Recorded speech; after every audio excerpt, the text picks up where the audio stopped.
예수님은 하나님께로부터 오신 분이지만 우리 인생들은 죄로 말미암아 타락하고 부패해서 예수님이 마치 우리들에게는 미스터리와 수수께끼와 같은 그런 분이 되었습니다. 참 하나님이시고 참 사람이신 예수님의 인격은 신성과 인성, 이 두 성품을 가지고 계시기 때문에 예수님의 외형만을 보고 판단하는 자들에게는 주님이 수수께끼 같은 분이시고 미스테리한 분이 되시는 것입니다. 여러분, 하나님의 본체가 사람의 형상으로 우리 가운데 함께 있다고 생각을 해 보십시오. 예수님의 본질을 있는 그대로 인식을 하고 예수님의 모습을 그대로 파악할 수 있는 사람이 얼마나 될까요? 2000년 전에 예수님께서 예루살렘에서 이스라엘에서 갈릴리에서 사역을 하실 때 그분은 우리와 동일한 사람의 몸을 입으시고 사역을 하셨어요. 그러니까 그 예수님의 외형만을 보면 사람들이 예수님을 하나님이라고 알기가 어려웠던 거예요. 그럼에도 불구하고 예수님은 자신이 하나님의 아들이요 하나님의 그리스도라는 것에 대해서 모든 사역을 통해서 항상 가르침을 통해서 말씀해 주셨어요. 그리고 예수님의 사역도 예수가 하나님께로부터 오신 하나님의 그리스도라는 것을 그의 사역이 또한 다 증명해 보여주셨습니다. 그러다 보니 예수님이 사역하시던 당시에 바로 사람의 모양을 하고 계시는 예수님을 하나님으로 하나님의 메시아로 인식하고 알고 있었던 사람은 그리 많지가 않았습니다. 그래서 주님이 너희는 나를 누구라 하느냐? 이 마태복음 16장 15절에 제자들에게 주님이 이렇게 물으셨죠.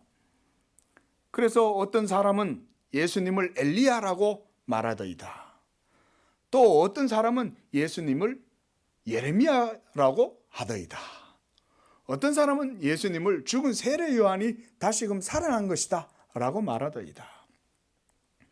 또 우리가 앞에서 보았던 요한복음 7장 12절에서는 어떤 사람은 예수님을 좋은 사람이다 라고 말하고 어떤 사람은 예수님을 미혹하는 자다 라고 생각하고 이렇게 여러 많은 사람들이 예수님에 대한 의견이 분분했던 거예요.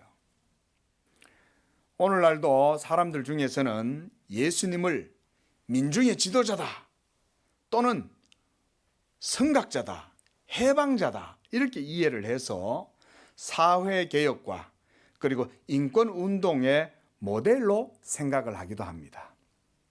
그리고 예수님을 또는 도덕적인 현자로 생각하기도 하고 또는 신비하고 탁월한 그런 종교적인 천재로 인식하는 부류들도 지금도 있습니다. 모두 다 예수님을 바르게 이해하지 못하고 있는 것이죠. 이것은요, 예수님이 사역하시던 당시 유대 사회에서도 마찬가지였습니다. 오늘 우리가 7장 13절 말씀에 보면 거기에도 이런 말씀이 나옵니다. 사람들이 유대인들을 두려워해서 드러나게 예수님에 대해서 말하지 못했다. 이 말은 당시 유대인들이 이 예루살렘 성전의 권력자들인 제사장과 그리고 이 바리새인들, 랍비들 이런 사람들의 눈치를 보면서도 예수님에 대해서는 궁금해하는 거예요. 그리고 예수님에 대해서 관심을 갖고 있었다는 것을 알 수가 있어요. 예수님에 대해서 궁금하고 관심은 있는데 누구 눈치를 본다는 거예요? 성전의 권력자들, 기득권자들, 제사장과 바리새인들 그들의 눈치를 봤다는 거예요. 그러면서도 군중들이 예수님을 어떻게 보고 있었는지에 대해서 우리가 오늘 읽은 본문에서 읽어낼 수가 있습니다. 25절 말씀을 보십시오. 예루살렘 사람 중에서 어떤 사람이 말하되 예수는 그들이 죽이고자 하는 바로 그 사람이 아니냐. 이 모든 사람들이 다 알고 있었다는 거예요. 예루살렘 성전의 기득권자들, 지배자들, 권력자들, 예? 율법 교사들, 학자들, 제사장들, 서기관들, 바리새인들이 모두 다 일심으로 예수를 죽이려고 하고 있다는 사실은 일반의 사람들도 다 알고 있었다는 거예요. 그래서 이 25절 말씀에 어떤 사람이 말하되 라고 이렇게 말하고 있는데, 우리가 이 어떤 사람이다 그러면 우리가 혹자는 이런 말로 우리가 쓰잖아요. 이는 예수님에 대한 대중들의 생각을 이 혹자가 잘 보여주었다라고 하는 말입니다. 우리는 이 사람을 통해서 당시 유대 사람들이 예수님을 어떻게 생각하고 있었는지 알 수가 있어요. 그래서 27절 말씀에서 이 혹자는 이렇게 말해요. 우리는 이 사람이 어디서 왔는지 아노라. 여기서 이 혹자는 단수입니까? 복수입니까? 복수죠. 우리는 이렇게 말하는 거예요. 우리란 말은 일단의 익명의 무리들이겠죠. 그렇죠? 여러 익명의 무리들. 그러니까 이것은 그 가운데 있는 어떤 사람들은 예수님을 이렇게 생각하는 거예요. 우리는 이 예수가 누구인지 안다. 그래서 그들은 예수님이 그리스도가 아니라고 단정 짓고 있어요. 그래서 27절 말씀 보니까 그리스도께서 오실 때에는 어디서 오시는지 아는 자가 없으리라, 이렇게 그들은 단정하고 있습니다. 그러나 실제로 성경에서 예수님이 어디서 오고 어떻게 되는지 성경에 기록되어 있습니까? 안 되어 있습니까? 성경에 기록되어 있죠. 이사야 선지자도 예언하고 미가 선지자도 예언하고, 그래서 유대 땅 베들레헴아 네가 작지 않다, 내게서 이스라엘을 다스릴 자가 나오리라, 베들레헴에 대해서 얘기를 하잖아요. 그렇죠? 예? 그리고 이방과 해변과 납달리 땅과 스불론 땅과 해변과 이방의 갈릴리여, 이러면서 이방의 빛을 보았다라고 하면서 예수님에 대해서 이사야 선지자도 예언을 했죠. 이렇게 베들레헴에서 그리스도가 날 것이라는 것에 대해서 성경에서도 예언하고 있지만, 이 사람들은 예수님에 대해서 안다고 얘기하면서 그리스도가 아니라고 말하고 있는 거예요. 여기에는 두 가지의 문제가 있어요. 첫째로 이들은 예수님을 성경을 따라서 이해하지 못했다는 거예요. 유대인들이긴 하지만 성경에 무식했던 거예요. 그러니까 성경의 가르침을 제대로 이해하지 못하니 그리스도를 몰랐다는 것입니다. 두 번째로는 그들이 그리스도를 판단할 때 그리스도의 외형만 보고 판단했다는 거예요. 그리스도의 사람의 모습만 보고 판단하니까 그냥 예수님은 하나의 사람인 거예요. 그리고 그들은 그리스도를 정확하게 알지 못하면서도 자신들은 그리스도를 어디서 오는지 다 알고 있다고 말하면서 예수는 그리스도가 아니라고 이렇게 단정을 짓고 있는 것입니다. 바로 이것이 오늘날 예수님에 대해서 바르게 이해하지 못하는 사람들과 같은 오류예요. 예수님을 바르게 알려면 먼저요, 성경의 증거를 통해서 우리가 확인을 해봐야 됩니다. 성경 전체가 하나님의 그리스도이신 예수님에 대한 증거의 책이에요. 너희가 성경에서 영생을 얻는 줄 알고 이 성경을 상고하거니와 이 성경이 곧 누구에 대해서 증거하는 거라는 것입니까? 바로 예수님에 대해서 증거한다고 말씀하시는 거예요. 사도행전 28장 23절에서 사도 바울은 이렇게 말합니다. 바울이 아침부터 저녁까지 강론하여 하나님 나라를 증언하고 모세의 율법과 선지자의 말을 가지고 예수에 대해서 권하였다 그랬습니다. 모세의 율법과 선지자들의 말, 이것을 가지고 누구를 가르쳤다는 거예요? 예수님에 대해서 가르쳤다는 거예요. 그러니까 모세의 율법, 선지자들의 모든 교훈, 가르침, 그 모든 말들은 모두 다 주제가 예수 그리스도였던 거예요. 또한 요한복음 1장 45절에서도 이런 말씀이 있어요. 빌립이 자기 친구 나다나엘을 막 급하게 찾아가요. 그래서 이 나다나엘한테 뭐라고 예수님에 대해서 얘기하냐면, 야, 우리가 오늘 메시아를 만났어. 정말? 나다나엘이 깜짝 놀랐겠죠. 나다나엘도 경건한 하나님의 사람이니까. 그러니까 메시아를 만났다고? 누군데? 그러니까 빌립이 이렇게 예수님에 대해서 소개를 했습니다. 모세가 율법에 기록하였고 여러 선지자가 기록한 그 일을 우리가 만났다. 요셉의 아들 나사렛 예수니라. 이렇게 얘기를 한 거예요. 이 빌립의 말을 듣고 나다나엘이 뭐라고 말하냐면, 야, 웃기는 소리 하지 마. 나사렛에서 무슨 선한 것이 나올 수 있어? 그 총구석에서 뭐가 나오겠냐? 이렇게 한 거예요. 그래서 이 나다나엘이 예수님을 만났습니다. 만났는데 나다나엘이 예수님을 만났을 때 예수님을 알아본 거예요. 만나보니 예수님이 하나님의 아들이었던 거예요. 예수님은 하나님께로부터 보내심을 받은 그리스도라는 것이 정답이죠. 그래서 우리가 그리스도의 인격을 말할 때 그리스도는 참 하나님이요 참 사람이시다라고 고백하는 것입니다.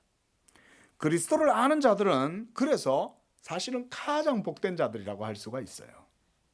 똑같이 예수님을 따라다녀도 예수님을 아는 사람이 있었고 예수님을 바로 앞에 두고도 예수님을 모르고 따라다니는 사람들이 태반이었어요. 나중에 빌라도의 관정에서 예수님을 십자가에 못 박아라, 예수를 십자가에 못 박아 죽여라 라고 소리친 사람들은 예수님과 함께 광야에서 오병이어의 떡을 먹으면서 예수님을 따라다녔던 사람들이었어요. 놀라운 일이죠. 예수님의 기적을 눈앞에서도 보고서도 예수님의 본질을 그들은 알지 못했기 때문에 예수를 십자가에 못 박으라고 한 거예요. 이것은 이해하기 어려운 일입니다. 도대체 어떻게 그럴 수 있을까? 그런데요, 여기에 깊은 영적인 원리가 있습니다. 하나님의 나라는 예수 그리스도를 믿음으로 말미암는 복은 아무나 누리는 게 아니라는 거예요. 믿으시기 바랍니다. 그래서 그리스도를 아는 것은요, 가장 큰 복이에요. 그리스도를 아는 것. 그래서 베드로가 이렇게 고백한 거예요. 주는 그리스도시요 살아계신 하나님의 아들이십니다 라고 예수님 앞에서 딱 고백을 한 거예요. 그때 주님은 베드로가 복이 있다고 말씀하셨어요. 마태복음 16장 17절에 바요나 시몬아 네가 복이 있다. 우리 양재교회 모든 성도들이 복 있는 성도들 되시기를 바랍니다. 복 있는 사람은 예수님을 주요 그리스도로 고백할 수 있는 사람인 거예요.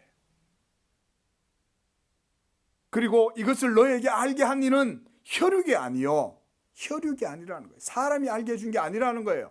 노자가 알려주는 게 아니고 공자가 알려주는 게 아니고 심오한 어떤 철학자나 피타고라스가 알려주는 게 아니에요. 예수 그리스도에 대한 증거는 오직 하늘에 계신 아버지만이 여러분 속에 증거하십니다. 믿으시기 바랍니다.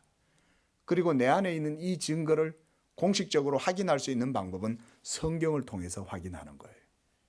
그래서 여러분들이 예수님에 대한 믿음을 성경과 일치시켜 보는 거예요. 우리가 두 종류의 이 필름을 가지고 이렇게 오버랩을 시켜서 맞는지 아닌지 이렇게 맞춰보잖아요. 여러분 속에 있는 그리스도에 대한 믿음과 성경의 말씀을 같이 이렇게 오버랩 시켜서 맞춰보는 거예요. 그래서 딱 맞으면 그것이 참된 믿음인 거예요.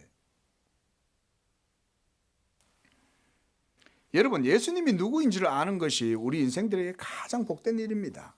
그래서 하나님의 복과 은총은 예수가 누구인지를 아는 것에 있어요.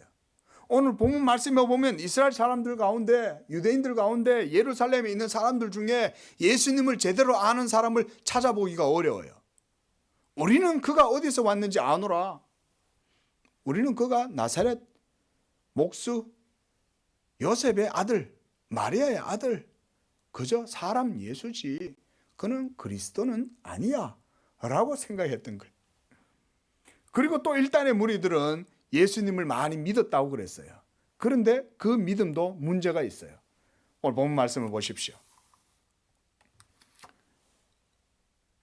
31절 말씀에 보니까 무리 중에 많은 사람이 예수를 믿고 말하되 그리스도께서 오실지라도 그 행하실 표적이 이 사람이 행한 것보다 더 많으리라. 많은 사람들이 예수를 믿었대. 뭐 때문에 믿었냐면 표적을 보고 믿은 거예요. 이야, 대단하다. 사람으로서는 할 수 없는 일이죠. 죽은 사람을 살리고 병든 자를 고치고 불치병을 고치고 귀신을 쫓아내고, 이것은 사람으로서는 할 수 없는 일이잖아요. 이 놀라운 표적이 예수님을 통해서 많이 일어났거든요. 그런데 그 많은 표적을 보고도 그들은 예수가 그리스도라는 참된 믿음에는 도달하지를 못했다는 거예요. 여러분, 만약 오늘날 어떤 거짓 선지자가 일어나가지고 막 기적을 행해요. 그러면서 그 사람이 내가 예수다 라고 얘기하면 많은 사람들이 그 사람 따라갑니다. 저 보세요. 과천에. 예? 저 보세요. 봉천동에. 예? 안상홍이가 죽었는데도 아직도 그 매달려가지고 안상홍이 마누라가 또 하나님 짓을 하고 있는 거죠. 하나님의 어머니라고 또 했죠. 예? 정명석이 나서가지고 내가 교주다 그럼 나를 따라가면 다 따라가는 거예요. 그 속에는 서울대 나온 사람도 있고 유명한 외국에서 공부하고 온 사람들도 있고 엘리트들도 많이 있습니다. 여러분, 그 사람들이 지능이 모자라서 그런 교주들을 따라다니면서 그러는 거 아니에요. 그런 걸 보고 이상하게 생각하면 안 돼요. 왜냐하면 영적인 것으로 봐야지 사람의 지성이 대단하다고 생각하면 착각에 빠지는 거예요. 사람의 지성이 대단하다는 프레임을 가지고 영적인 것을 이해하면 이해하기가 어려워요. 왜냐하면 사람은 모두 다 이성으로 이해할 수 있다라고 하는 프레임으로 생각하니까. 근데 여러분, 영적인 것은 그런 식으로 알 수가 없습니다. 여러분, 사도 바울은 예수 그리스도를 아는 지식이 가장 고상하다고 했습니다. 그 외에 모든 것들을 배설물과 같이 여긴다 그랬어요. 할렐루야. 예수 그리스도를 아는 것에 우리 성도님들이 항상 초점을 두고 기도하시기를 바랍니다. 신앙생활 하실 때 하나님의 보내신 자 예수 그리스도를 더욱 깊이 알게 하여 주시옵소서. 성경을 읽으실 때도 성경 속에서 그리스도를 보게 하여 주시옵소서. 이것은요, 목사도 마찬가지입니다. 설교 준비를 하거나 묵상을 할 때 목사들도 성경을 통해서 뭘 봐야 되겠어요? 그리스도를 봐야 되는 거예요. 성경 속에서 그리스도를 발견하고 이 말씀이 그리스도를 증거하고 있구나라고 하는 게 설교인 거예요. 그게 설교인 거예요. 결국 설교는 예수님을 보여주는 게 설교인 거예요. 목사 자신의 말을 하는 게 아니에요. 예? 이 세상에 여러분들이 도덕적으로 살고 정치적으로 사회적으로 어떻다 이런 얘기를 하는 게 설교자가 하는 일이 아닙니다. 하나님의 말씀이신 예수 그리스도를 말씀의 증거를 통해서 여러분들에게 선포하고 보여주는 게 설교자의 일입니다. 여러분들도 마찬가지로 여러분들의 모든 신앙의 포커스는 예수님을 아는 것에 있는 거예요. 하나님이 예수님을 통해서 나를 향하신 뜻이 뭘까? 예수님을 통해서 하나님이 내 인생에 어떤 계획을 가지고 계시는가? 내가 지금 이 일을 하려고 하는데 이 일이 예수님을 통해서 어떻게 하나님이 일을 이루시는 걸까? 이렇게 우리가 묵상하고 기도하는 것입니다. 그러나 예수님을 아는 것은 모든 사람들에게 주어져 있지 않다는 것입니다. 하나님께서는 교만한 자들, 거만한 자들, 사악한 자들에게는 이 복된 지식을 감추어 버려요. 그리고 그로 말미암아 하나님께서 눈을 가리심으로 징계하시고 심판을 내리십니다. 이거 이해하기가 쉽지 않으실 거예요. 우리는 징계와 심판은 지진이 나고 재앙이 일어나가지고 막 건물이 무너지고 옥토가 흔들리고 이래야만 재앙이라고 생각하죠. 여러분, 차라리 그거는요, 하나님의 자비라고 할 수 있어요. 왜냐? 그렇게 해야 인생들이 놀라가지고 하나님을 찾으니까. 그거는 도리어 저주가 아니에요. 진짜 저주는 하나님이 그리스도를 보지 못하도록 만들어 버리시는 거예요. 그래서 참 진리를 들어도 진리를 깨닫지 못해. 참 진리를 들어도 마음에 감동이 없어요. 참 진리를 들어도 그 말씀의 참된 의미를 믿음으로 받아들일 수가 없는 상태가 되어버려요. 왜냐? 그들의 마음은 교만하고 거만하고 자기 의로 가득하고 인생의 육체의 욕심으로 가득하기 때문에 하나님의 말씀이 그들 마음속에 비집고 들어갈 틈이 없는 거예요. 여러분, 그런 사람이 어떻게 복된 삶을 살겠어요? 하나님의 말씀이 들어갈 틈이 없는데 어떻게 하나님과 동행하고 하나님을 알고 하나님의 복을 누리고 살 수가 있겠어요? 그런데도 인생들은 예수님을 모르고서도 잘 살 수 있다고 생각하며 살죠. 그러나 예수를 모르고 살아가는 것은 그 자체로 어둠이요 하나님의 징계요 심판입니다. 그런 의미에서 보면 예수님은 우리 인생들에게 감추어져 있는 분이라고 할 수가 있어요. 감추어진 분. 여러분, 이것이 하나님의 나라입니다. 어떤 사람들에게는 예수님이 감추어져 있어요. 그들은 보고자 해도 못 보는 거예요. 그런 미스터리한 분이 어떤 사람들한테는 밝히 드러나 보여주시는 거예요. 어떤 사람들에게 보여주시냐? 가난하고 애통해하고 온유하고 의에 줄이고 목마르고 고통 가운데 있고 소외당하고 억압받는 자들에게는 예수님이 어떤 분인지 하나님이 나타내 보여주신다고 했어요. 그래서 그분의 실체와 본질이 드러나 보여서 이런 연약한 자들, 마음이 가난한 자들이 그리스도를 알게 되고 그 그리스도로 말미암아 하나님의 복을 누리게 된다고 성경이 말씀하는 거예요. 겸손하시기 바랍니다. 하나님 앞에서 낮추고 하나님을 두려워하며 경외하며 섬기면 하나님이 그리스도를 보여주시는 거예요. 그래서 그리스도를 보여주시면 그때 은혜가 임하는 거예요. 하나님의 은혜는 그때 임하는 거예요. 하나님은 예수가 누구인지 택하신 백성들, 하나님의 자녀들에게는 그래서 나타내 보여주신다고 마태복음 11장 25절에서 27절까지 말씀하고 있습니다. 그래서 주님이 마태복음 11장 25절에 하나님께 이렇게 기도해요. 천지의 주제이신 아버지여, 이것을 지혜롭고 슬기 있다고 하는 자들에게는 숨기시고 어린아이들에게는 나타내심을 감사하나이다. 이렇게 예수님이 말씀하셨어요. 옳소이다. 옳습니다. 이렇게 된 것이 아버지의 뜻이니이다. 아버지께서 내게 모든 것을 주셨으니 아버지 외에는 아들을 아는 자가 없고 아들과 또 아들의 소원대로 계시를 받은 자 외에는 아버지를 아는 자가 없습니다. 하나님 아버지의 뜻대로 아들의 뜻대로 계시를 받은 그 외에는 하나님 아버지를 모르고 예수님도 몰라요. 또 누가복음 10장 21절에서는 누가는 이렇게 기록해 놓고 있습니다. 제자들을 돌아보시며 조용히 이르시되 너희가 보는 것을 보는 눈이 복이 있다, 이렇게 말해요. 이때 뭘 보는 걸 얘기하실까요? 예수님을 보는 그 눈이 복이 있다는 거예요. 내가 너희에게 말하노니 많은 선지자와 임금이 너희가 보는 바를 보고자 하였으되 보지 못하였고 너희가 듣는 바를 듣고자 하였으되 듣지 못하였다. 이 시간 예수의 말씀, 하나님의 말씀을 듣고 있는 여러분들의 모든 심령이 복된 줄로 믿습니다. 아무나 하나님을 아는 게 아니에요. 그래서 28절에 예수님은 자기에 대해서 그릇 알고 있는 자들을 향해서 더욱 큰 소리로 외쳐서 말씀하세요. 예수께서 성전에서 가르치시며 외쳐 이르시되, 외쳤다는 거예요.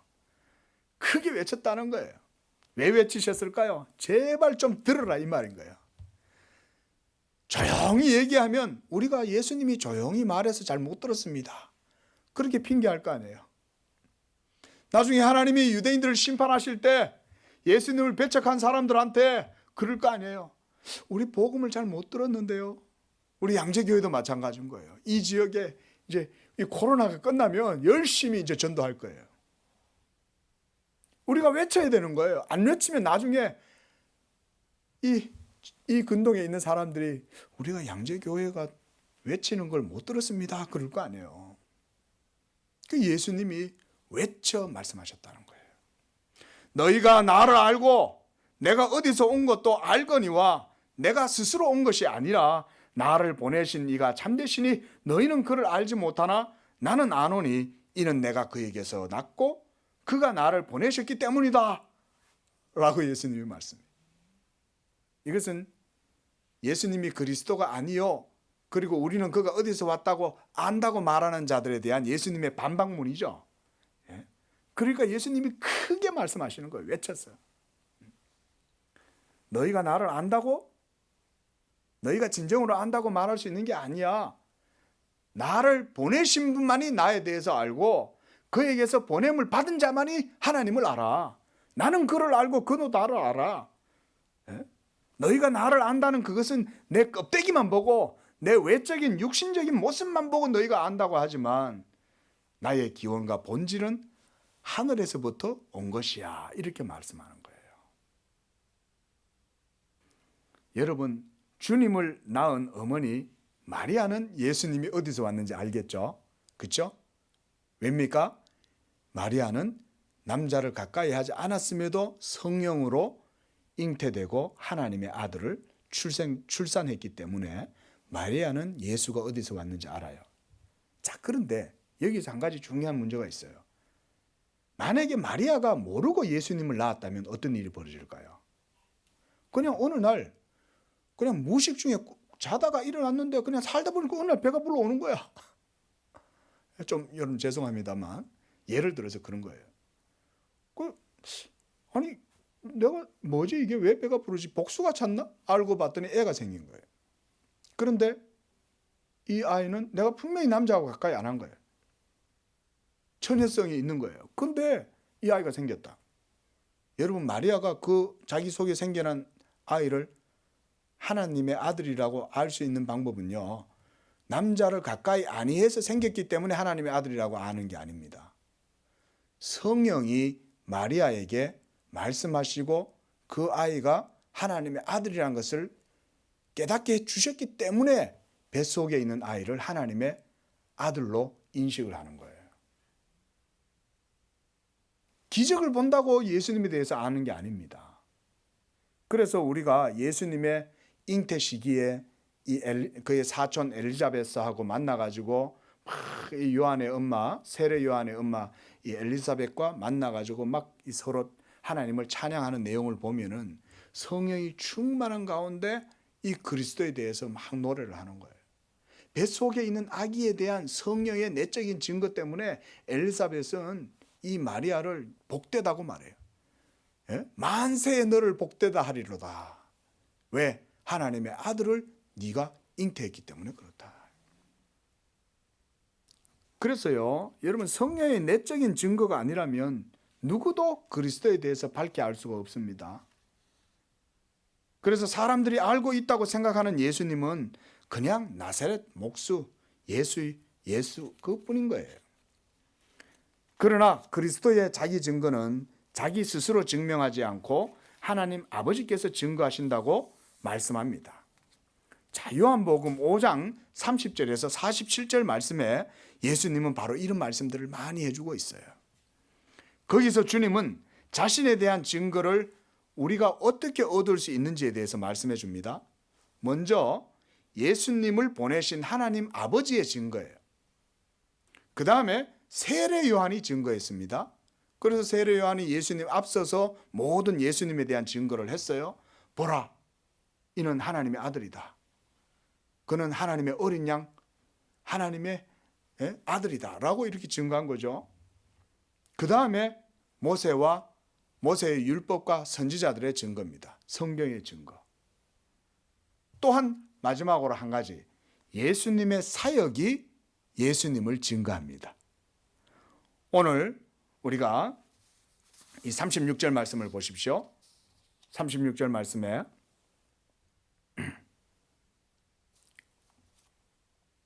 죄송합니다. 자, 31절 말씀입니다. 많은 사람이 예수를 믿고 말하되 그리스도께서 오실지라도 그 행하실 표적이 이 사람이 행한 것보다 많으랴. 그러니까 예수님이 행하신 표적, 이 기적 자체도 예수님을 하나님의 아들이라고 계속 보여주는 거예요.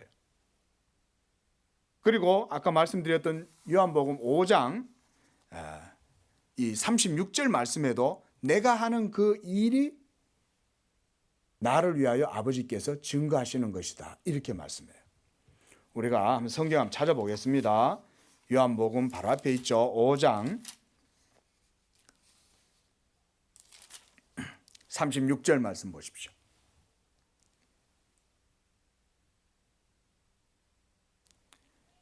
36절에 이렇게 말하죠. 내게는 요한의 증거보다 더 큰 증거가 있으니 아버지께서 내게 주사 이루게 하시는 역사, 곧 내가 하는 그 역사가 아버지께서 나를 보내신 것을 나를 위해서 증언하시는 것이다.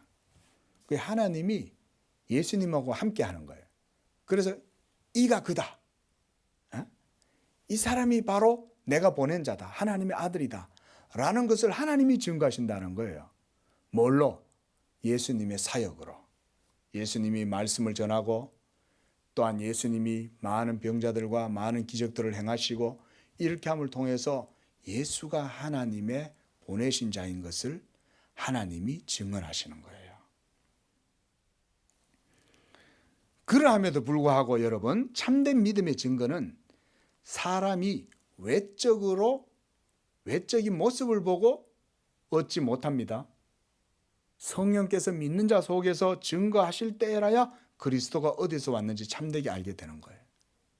우리가 보이지 않는 하나님, 보이지 않는, 한 번도 만나지 않은 예수님을 우리가 어떻게 믿겠어요? 그렇잖아요.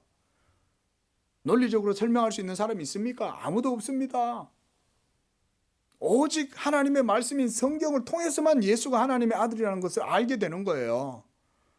그런데 이 성경의 말씀을 읽다가 이 성경이 증거하는 바 예수 그리스도를 우리가 알게 되는 것은 성령이 말씀을 읽을 때 우리 속에 그리스도의 말씀으로 우리 영을 새롭게 하시고 살아나게 하는 거예요. 그걸 우리가 회심이다, 거듭난다 그러죠. 이렇게 거듭남으로써 우리가 하나님의 영으로 예수를 알게 되는 거예요. 그때에 내 믿음과 성경에 기록된 말씀이 일치가 되는 거예요. 그러면 예수에 대한 내 믿음의 확실성, 내 믿음의 확신, 이것이 거기에서 이루어지는 것입니다. 이것을 우리가 성령의 내적 증거다. 함 따라합니다. 성령의 내적 증거. 이게 굉장히 중요한 거예요. 여러분들 기도하실 때도 주여 성령이시여 내 안에서 그리스도의 증거를 주시옵소서, 믿음의 증거를 주시옵소서, 이렇게 기도하시기를 바랍니다. 그 30절에 예수를 유대인들이 잡고자 하나 손을 대는 자가 없으니 이는 그의 때가 아직 이르지 아니하였다, 이렇게 말해요. 이 혹자 어떤 사람이 볼 때 이상한 거예요. 아니 도대체 이 예수를 왜 유대인들 지도자들이 가만히 놔두는 거지? 왜 수수방관하는 거지? 이상하네.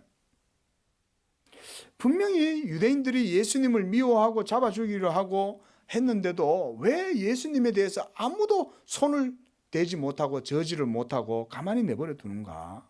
이것이 오늘 우리가 읽었던 말씀에서 유대인들이 이상하게 생각했던 거예요. 도대체 어찌된 일인가? 본 말씀 다시 한번 보십시오. 26절 말씀에 보면 보라, 드러나게 말하되 그들이 아무 말도 아니하는도다. 당국자들은 이 사람을 참으로 그리스도인 줄 알았는가? 이렇게 말하는 거예요. 이상한 일인 거죠. 예수가 예루살렘 성전 중앙에서 이렇게 외쳐서 큰 소리로 지금 외치고 있는데도 불구하고 제사장들과 바리새인들은 예수님의 입을 틀어막지 않는 거예요. 아무도 손을 못 대는 거예요. 그 이유를 30절에서 요한은 이렇게 기록해요. 아직 그의 때가 이르지 아니하였기 때문이다. 예수님의 때가 이르지 않았다는 거예요. 여러분, 여기에 놀라운 하나님의 섭리가 있습니다. 모든 일은 하나님의 뜻과 계획하심 그리고 그의 섭리 가운데 이루어진다는 것을 믿으시기 바랍니다. 이거는 우리 기독교인이 된다는 것은 하나님의 섭리를 깊이 믿는다는 겁니다. 사람이 볼 때 우연한 것 같고 사람이 볼 때 어쩌다가 인과율에 의해서 생겨난 일이겠거니 생각하지만 모든 우리의 1차적인 원인 이후에 그 배후에는 하나님이 근원적으로 역사하시는 거예요. 그래서 모든 일이 하나님의 섭리 가운데 있다고 우리가 말합니다. 그래서 우리는 2차 원인이요 1차 원인은 하나님이 1차 원인이다. 우리의 신학에서는 그렇게 말을 해요. 이 말은 결국 아직은 예수가 유대인들에게 잡혀서 죽임을 당할 때가 아니라는 거예요. 하나님이 준비한 때가 있어요. 그 때는 언제일까요?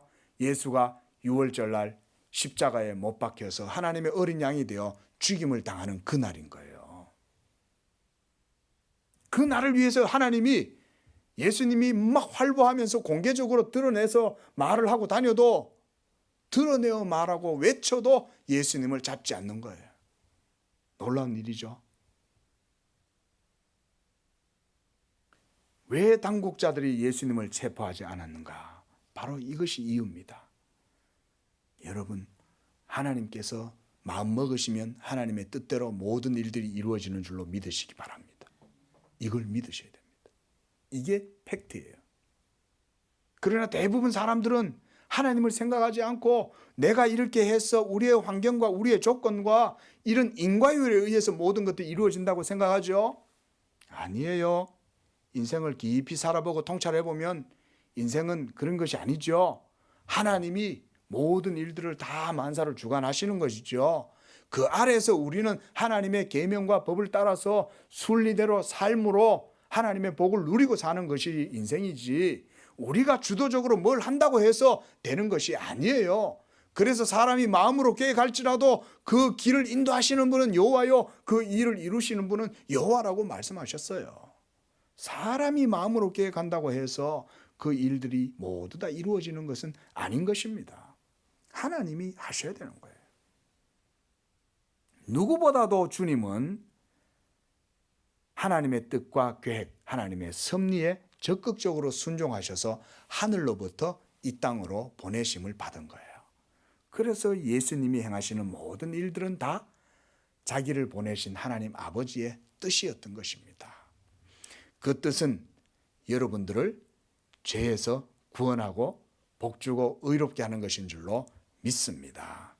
이와 같이 예수 그리스도를 통해서 여러분들 모두가 하나님의 크신 은혜를 누리는 복된 한 주 되시기를 축원을 드립니다. 기도하겠습니다.